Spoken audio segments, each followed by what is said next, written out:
Hey guys, thanks for watching. Before we get started, make sure to subscribe here to Fino Boxing and follow us at all our social media platforms at Fino Boxing, and my personal one is at Adriana_sports. Enjoy. At the end of the day, I'm not worried about anybody else. I'm doing what I'm doing, and it's working my way. So why should I worry about anybody? Um, you know, do I want Ryan Garcia to be better? Do I want Shakur Stevenson to do better? Do I want Carlos Balderas to do better? Absolutely, so that we can make those type of fights. We can make great fights. But as of right now, the way they're looking, none of I'm the way Ryan Garcia, the way Carlos Balderas is looking, the way that Devin Haney, the way these guys are looking, there's no possible way of me fighting them because I'll be at a I'm gonna get a world title before all of them. So you feel you're at a different level than them that It you shows. can't even say I want to fight one of them anytime soon. Yes, because it shows. If anything, I'm helping them out. If I fight them, they're not helping me. They're not helping me. The only thing that they'll is I know the fans want to see it, so that's the only way it possibly happened. But honestly, overall, it's not a fight that it's worth having because what is it gonna do for me afterwards? It doesn't. I can say, oh yeah, I beat all the prospects. I am the best prospect.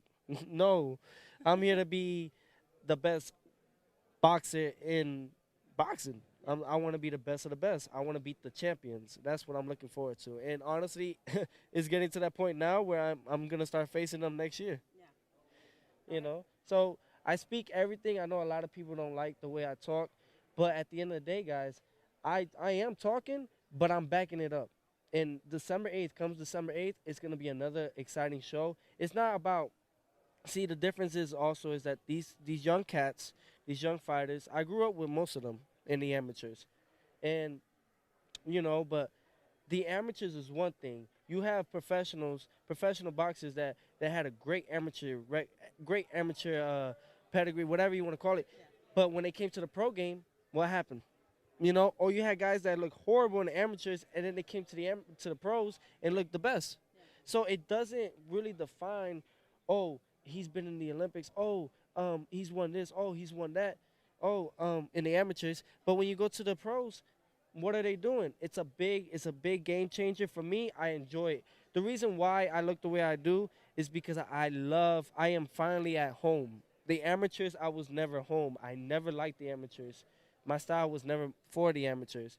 As a professional now, it's the best thing. I'm exactly where I need to be. And come December 8th, it's another step closer to the world title. And I believe the beginning of 2019, maybe not my first fight, but my second fight overall of 2019, I will be fighting for the world title. We're looking forward to seeing that. Before I let you go, I want to get. I recently talked to Carlos Balderas. I was telling you that he said he had a message for you to shut your mouth, but he didn't tell me why. What's going on? Can you tell me what's going on? That's all he said? You got to do better than that, man. You really do. Some people don't want to talk about it. Do Because you want to talk about it? no, he's telling me to shut my mouth, but are you doing it? No. He he's not good at doing interviews. He's not good at the kid. He doesn't have the experience to. He doesn't have the flavor. He doesn't have the excitement to talk. He just doesn't know how to talk. They need to teach him. He's telling me to shut up. What do I have to shut up about? What's the beef going on between you guys? There's no beef. The only thing that I didn't. All right. So after the amateurs, after everything was over, we were going into the pros.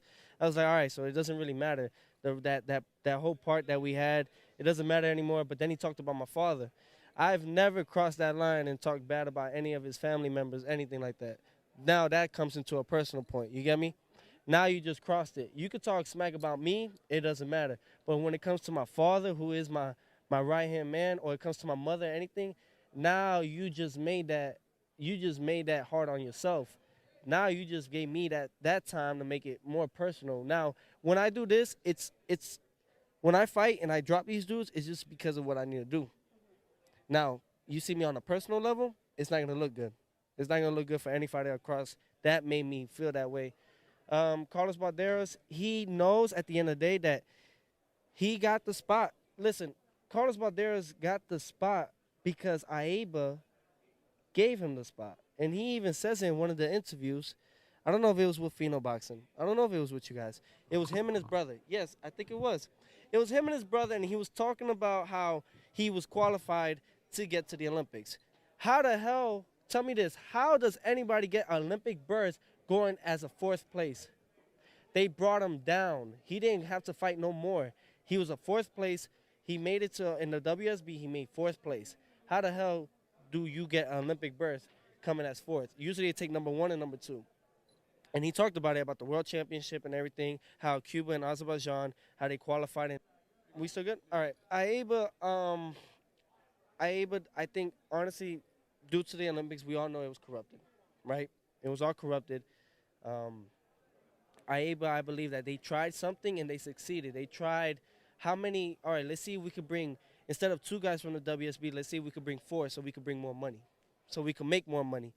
And that's exactly what they did. That's exactly what they did. And they did it in my division. Sadly, as it comes, I am the first boxer in history since 1904 to win the U.S. Olympic trials, and not be able to represent USA, my own country, not USA, because of what they did all through the politics. Balderas knows what he did, and he didn't have the balls.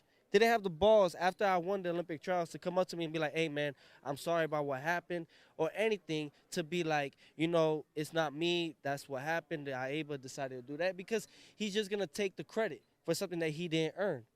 You get me? So it comes to the point, when I fight, I don't have no feelings when I'm in there, because boxing, that's what happened. The corrupting part of it, they took everything from me. When you fought 14 years and they only take one person every 4 years, and you earn that spot, and they say, no, we're going to give it to this other dude because Aiba and whatever, they were kissing so much ass that they gave him the spot, then tell me how you're going to look at things. You're going to look at it differently.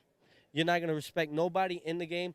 People in the boxing game, and no, they don't respect me, so why do I got to respect them?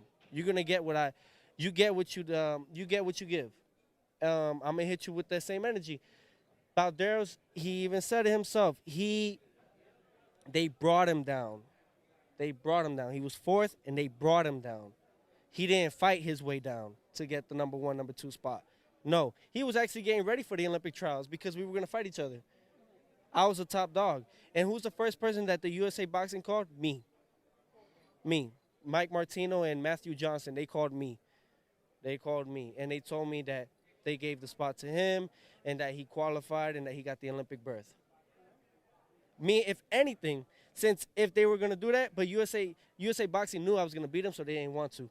We were supposed to have a box-off. I was the USA champion, if anything, because I won the U.S. Olympic trials. And if he won the WSB, well, they gave it to him, then he was WSB champion, right? That's what they do in Cuba. That's why Cuba gets so many medals. Okay, so you have the WSB champion versus the USA champion. Let's have a box-off. And they knew what they were doing, but they didn't want the fight to happen. Why?